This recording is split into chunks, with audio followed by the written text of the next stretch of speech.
Hey guys, it's Mrs. Capello, your school librarian, and I wanted to show you what I look like with my mask on because when you see me at school, I'll be wearing my mask and so will you.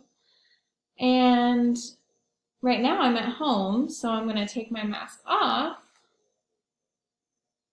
because I'm going to read to you a short story. So I wanted to start the school year with some stories about school because we're all going back to school. And it's been a while since we've been in school together, so I thought it would be a fun way to start the year. This book I'm going to read from today is called Sideways, I'm still getting used to the camera. Sideways Stories from Wayside School, and this is by Louis Sachar and illustrated by Julie Brinklow. So this is a book that we have in the library. We also have the sequel to this book. Wayside School is Falling Down. So if you like it, maybe it's a book you could request. And I'll talk to you more about book checkout in the next few weeks.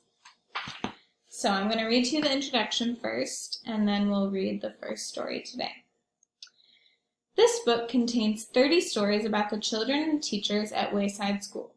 But before we get to them, there's something you ought to know so that you don't get confused.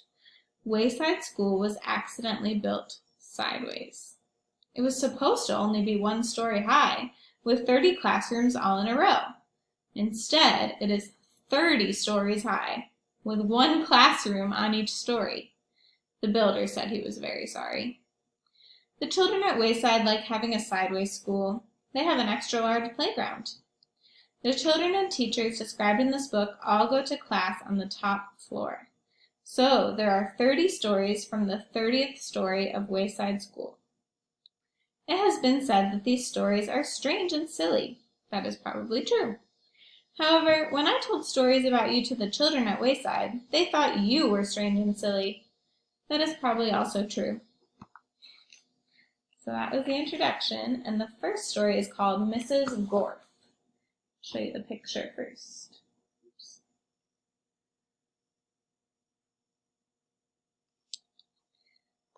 Mrs. Gorf had a long tongue and pointed ears. She was the meanest teacher at Wayside School. She taught class on the 30th story.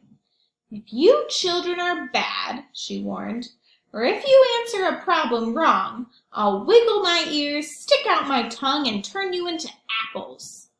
Mrs. Gorf didn't like children, but she loved apples. Joe couldn't add. He couldn't even count. But he knew that if he answered a problem wrong, he would be turned into an apple. So he copied from John. He didn't like to cheat, but Mrs. Gorf had never taught him how to add. One day, Mrs. Gorf caught Joe copying John's paper. She wiggled her ears, first the right one, then her left, stuck out her tongue, and turned Joe into an apple. Then she turned John into an apple for letting Joe cheat. "Hey, that isn't fair," said Todd. "John was only trying to help a friend." Mrs. Gorf wiggled her ears, first her right one, then her left, stuck out her tongue, and turned Todd into an apple. "Does anybody else have an opinion?" she asked. Nobody said a word.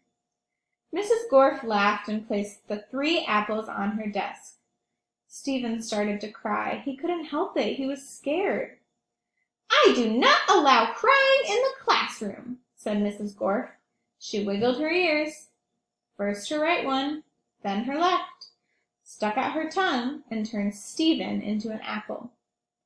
For the rest of the day, the children were absolutely quiet. And when they went home, they were too scared even to talk to their parents. But Joe, John, Todd, and Stephen couldn't go home. Mrs. Gorf just left them on her desk. They were able to talk to each other, but they didn't have much to say. Their parents were very worried. They didn't know where their children were. Nobody seemed to know. The next day, Kathy was late for school. As soon as she walked in, Mrs. Gorf turned her into an apple. Paul sneezed during class. He was turned into an apple. Nancy said, "God bless you," when Paul sneezed. Mrs. Gorf wiggled her ears, first her right one, then her left, stuck out her tongue, and turned Nancy into an apple. Terence fell out of his chair. He was turned into an apple. Mauricia tried to run away. She was halfway to the door when Mrs. Gorf's right ear began to wiggle. When she reached the door, Mrs. Gorf's left ear wiggled. Mauricia opened the door and had one foot outside when Mrs. Gorf stuck out her tongue. Mauricia became an apple. Mrs. Gorf picked up the apple from the floor and put it on her desk with the others. Then a funny thing happened. Mrs. Gorf turned around and fell over a piece of chalk. The three Erics laughed. They were turned into apples.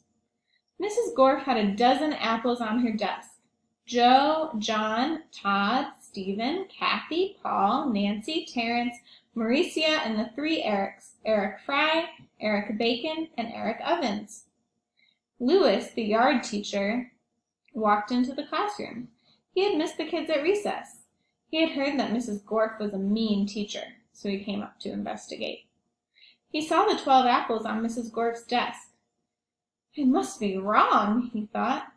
"She must be a good teacher if so many children bring her apples." He walked back down to the playground. Ah, that was their chance, and they missed it. The next day, a dozen more children were turned into apples. Lewis, the yard teacher, came back into the room. He saw 24 apples on Mrs. Gorf's desk. There were only 3 children left in the class.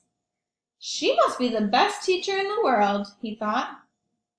By the end of the week, all of the children were apples. Mrs. Gorf was very happy. "Now I can go home," she said.